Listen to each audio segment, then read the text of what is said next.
नमस्कार, वंदे मातरम। मैं हूं श्याम गिरी। आप देख रहे हैं हमारा चैनल मुद्दा भारत का। मुद्दा भारत का यानी मुद्दा आपका। मुद्दा है लोकसभा चुनाव के रिजल्ट के बाद का।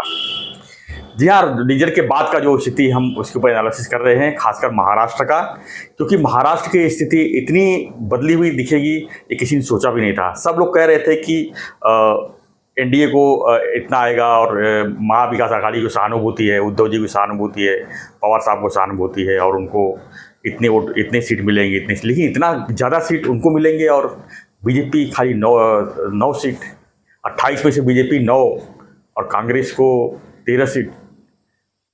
हाउ इज पॉसिबल, कैसे हुआ ये सब?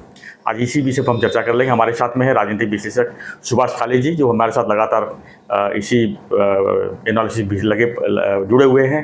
तो आज भी हम इसी डिस्कस करेंगे, क्योंकि महाराष्ट्र के बाद इसलिए कर रहा हूँ कि कुछ ही दिन में जो है यहाँ पर विधानसभा चुनाव है, कि विधानसभा चुनाव का पिक्चर किस तरह का होगा। आखिर में अभी जो स्थिति बनी है, 48 सीट में से एनडीए को सिर्फ 17 सीट मिली है और देखा है तो महाविकास आघाड़ी को 31 सीट मिली है। इतना डिफरेंस, ये डिफरेंस का वजह क्या है? ऐसे क्या क्या पार्टी टूटना इतना डिफरेंस ला सकता है? सर, ये सवाल है सबसे बड़ा कि क्या पार्टी जो टूटी लगातार, इस पर क्या सहानुभूति ज़्यादा असर कर गई इस पर? नहीं, थोड़ा सा हम अभी पूरा ये चुनाव, लोकसभा चुनाव की अगर बात करते हैं जी, तो नेशनल लेवल पे भी बीजेपी 303 थी जी और अभी 240 हो गई। तो वहाँ पे भी ज़बरदस्त फटका मिला है बीजेपी को। और अगर हम देखते हैं तो इसमें जो बीजेपी 303 सीट से 240 पे आई, इसका जिम्मेदार कौन है? हाँ, तो जिम्मेदार है महाराष्ट्र और महाराष्ट्र और उत्तर प्रदेश। बिल्कुल, ये दो राज्य ज्यादा जिम्मेदार है। फिर कुछ सीट बंगाल में कम हुई, कुछ सीट राजस्थान में कम हुई, लेकिन सबसे बड़ा जो फटका बोलते हैं जो मिला है मोदी जी को, एनडीए को वो दिया है महाराष्ट्र ने और उत्तर प्रदेश। बिल्कुल। और आज हम उत्तर प्रदेश की बात नहीं करते हैं, आज हम महाराष्ट्र की बात करेंगे कि महाराष्ट्र में ऐसा क्या हुआ कि बीजेपी जो एनडीए 41 सीट्स 2019 में 41 सीट्स बीजेपी अलायंस के पास थी, वो सीधा नीचे आ गई है 17 पे। मतलब इतना बड़ा लॉस, 41 से आधे से भी कम हो गए, आधे से भी कम हो गए। और इसकी क्या वजह हो सकती है? अभी आप अगर देखेंगे, थोड़ा अगर हम एनालिसिस करते हैं तो अगर परसेंटेज ऑफ वोट्स अगर देखते हैं तो दोनों अलायंस को, मतलब एनडीए को भी 43% वोट्स मिले महाराष्ट्र में और महाविकास आघाड़ी को भी 43% वोट्स मिले। परसेंटेज सेम है, लेकिन सीट्स उनके पास 30 है और एनडीए के पास सिर्फ 17 है। भले परसेंटेज ऑफ वोट्स अगर दोनों को, महाराष्ट्र में जो वोट्स मिले उसका अगर हिसाब लगाए तो नियर अबाउट सेम परसेंटेज, ज्यादा कोई बहुत फर्क नहीं है कि 10% ज्यादा, 5%, 60% ज्यादा, ऐसा 43% दोनों को वोट्स है। फिर भी सीट्स उनकी 30 आई है और 17 आई है। इसकी अगर हम थोड़ा वजह देखते हैं, अभी कुछ लोग बोलते हैं कि शिवसेना थोड़ा इसलिए टूट गई, इसलिए उद्धव जी को सिंपैथी वेव थी, शरद पवार के किया और ये सिंपैथी वेव थी। ये कुछ खास बात नहीं मानता हूँ मैं मेरा थोड़ा इसमें ऑब्जर्वेशन थोड़ा अलग है। मैं ये देख रहा हूँ कि जो नैरेटिव, ये जब लोकसभा इलेक्शन जब की शुरुआत हो गई, जब इलेक्शन डिक्लेयर हुए, तब से जो नैरेटिव चला है महाराष्ट्र में, वो नैरेटिव जो है वो स्पेशली ऑल इंडिया लेवल पे भी और महाराष्ट्र में भी सबसे एक कॉमन नैरेटिव पूरे देश में चला कि बीजेपी 400 पार, बीजेपी 400 पार। क्यों चाहिए बीजेपी को 400 पार?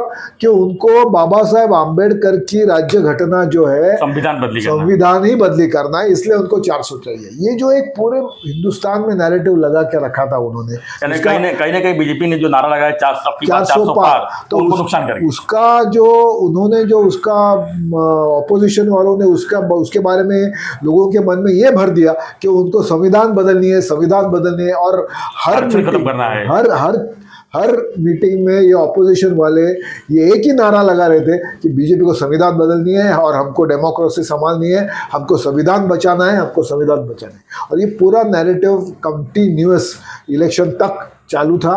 और इलेक्शन के रिजल्ट के बाद भी राहुल गांधी देखो हमने संविधान बचाया, हमने लोकशाही बचाई, ऐसा नारा लगाया। तो ये एक सबसे बड़ा नुकसान करने वाला जो था कि 400 प्लस, क्यों? तो संविधान बदलनी है। ये नैरेटिव बहुत चला, पूरे हिंदुस्तान में चला, वो महाराष्ट्र में भी काफी चला। तो कहीं ना कहीं ये बीजेपी को ये भारी पड़ गया 400 पार वाला नारा। वो बोलना जरा भारी पड़ गया क्योंकि उसका नैरेटिव उल्टा हो गया, गलत हो गया। जी। उसका जो नैरेटिव को अपोजिशन ने बड़ी खूबी से उसको संविधान बदलनी है ये किया उन्होंने, बड़े मतलब उनका वो क्रेडिट है, उन्होंने बड़ी खूबी से उसको पलटाया।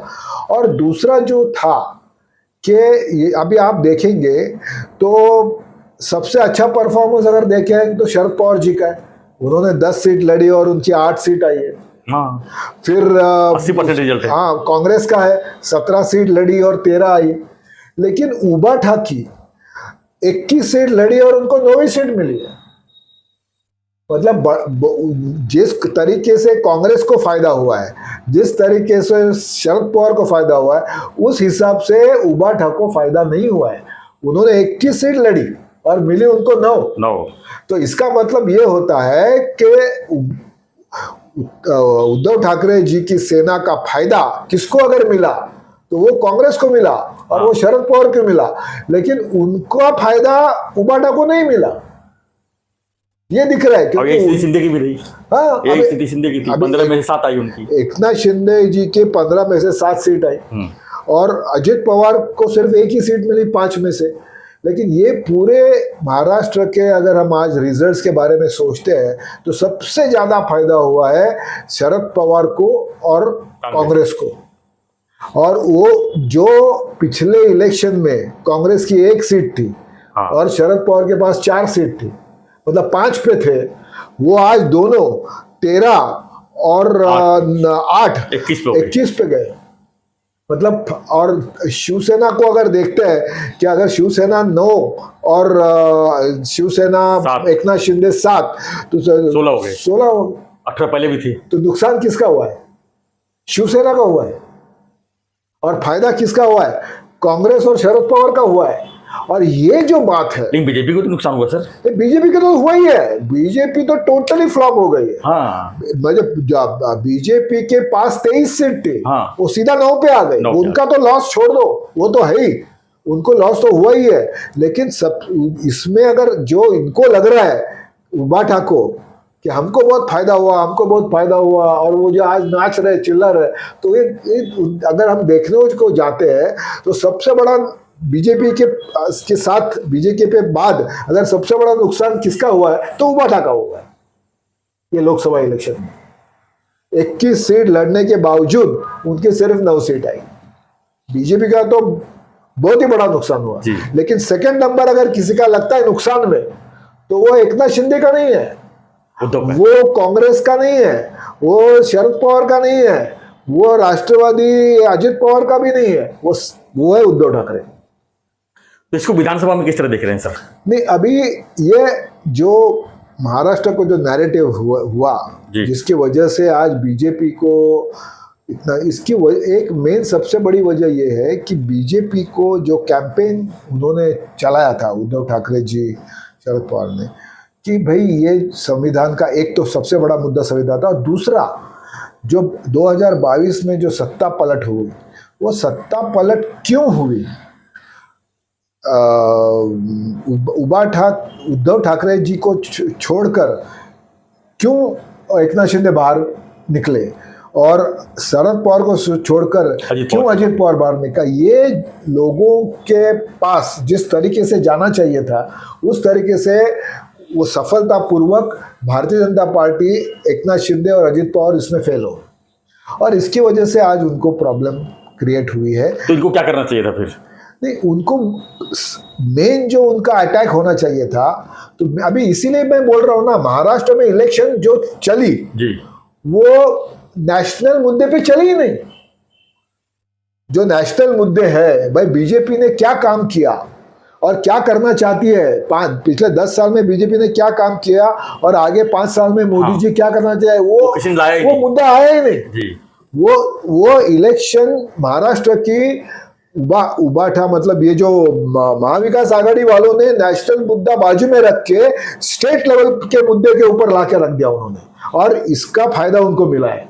मतलब उनका जो नैरेटिव चला, इलेक्शन जो चलनी चाहिए थी वो नेशनल लेवल के मुद्दे पे चलनी चाहिए थी। 2014 की इलेक्शन देखो, 2019 की इलेक्शन देखो, हम क्या कर रहे हैं और हम क्या करने वाले हैं ये मोदी जी बता रहे थे।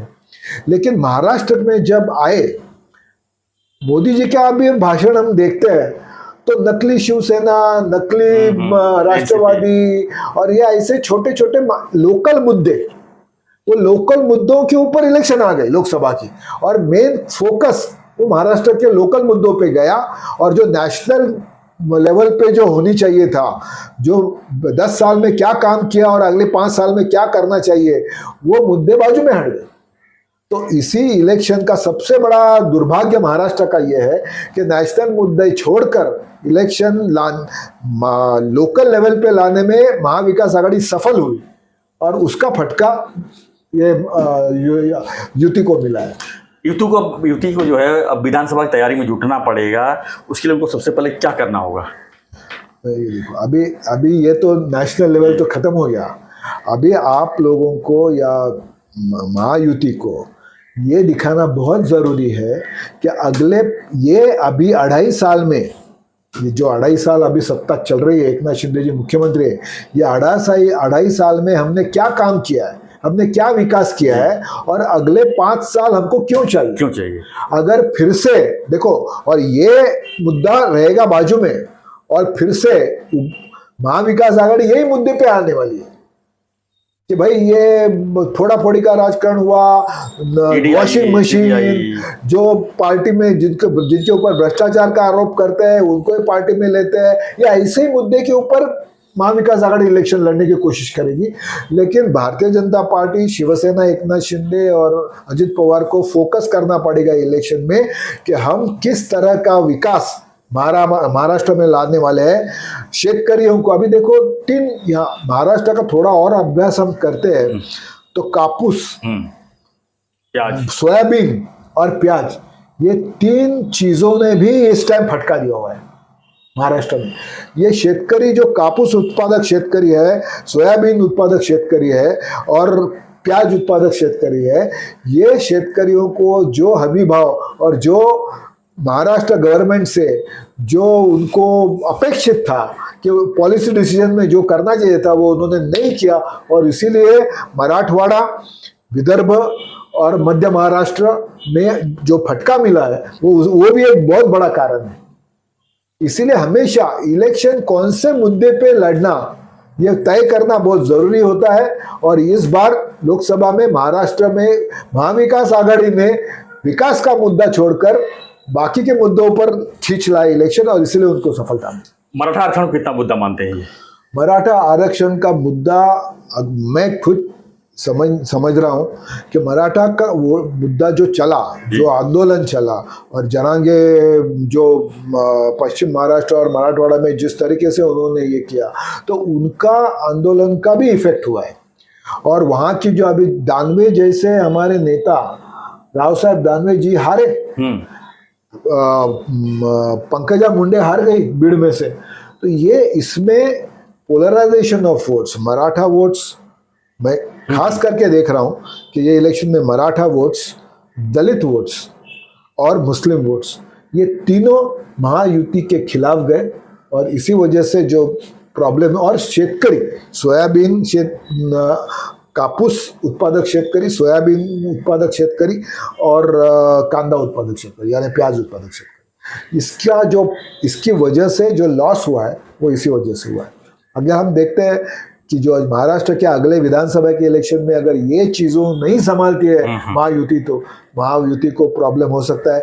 लेकिन मुझे यकीन है कि इस जो लोकसभा में जो कमियां हुई है और जो सीख लेनी जरूरी है वो जरूर ये लोग लेंगे अगले इलेक्शन में। और विधानसभा का इलेक्शन बहुत जल्द आ रही है, 3-4 महीने तैयारी तो अभी से नहीं होगी, अभी से चालू है। ठीक है, धन्यवाद सर। तो हमारा चर्चा यही था कि जो लोकसभा का परिणाम आए, आखिर महाराष्ट्र से जो इस तरह के आए, उसके ऊपर हम चर्चा कर रहे थे। आप क्या मानते हैं इस परिणाम के ऊपर? आपकी क्या प्रतिक्रिया है? आपको क्या लगता है कि महाराष्ट्र में जो फेल हुआ है एनडीए, किस वजह से फेल हुआ है वो आप में कमेंट बॉक्स लिखिए, क्योंकि आप जो है लगातार हमारे साथ बने हुए, आप भी देख रहे हैं हमने सर्वे और एग्जिट पोल सभी तो फेल हो गए हैं। हम भी उसी आधार पर भी बात कर रहे थे, लेकिन हमने कहीं कहीं हम बात कर रहे थे कि वोटिंग अगर कम पड़ रही है तो इसका फटका जो है बीजेपी को लग सकता था, और वही हुआ। लोग वोट करने निकले नहीं और खाली यही कहते रहे आएगा तो मोदी ही। मोदी जी तो आ गए हैं, लेकिन जो उनको पावर चाहिए था आज मोदी जी के पास वो पावर नहीं रह जाएगी ऐसा लगता है, क्योंकि बार्गेनिंग जो सहयोगी पार्टियां करेंगी उससे जो है कहीं ना कहीं जो है सरकार चलाने में दिक्कत हो सकती है। लेकिन ये स्थिति जो है आगे विधानसभा में ना हो, इसका ख्याल आप लोगों को रखना होगा और पूरी तैयारी के साथ जो है विधानसभा के लिए तैयार रहना पड़ेगा। तो आपकी प्रतिक्रिया लिखिए इसके ऊपर और बने रहिए हमारे साथ, देखते रहिए हमारा चैनल मुद्दा भारत का, और चैनल को लाइक शेयर और सब्सक्राइब जरूर कीजिए। धन्यवाद सर, धन्यवाद, जय हिंद।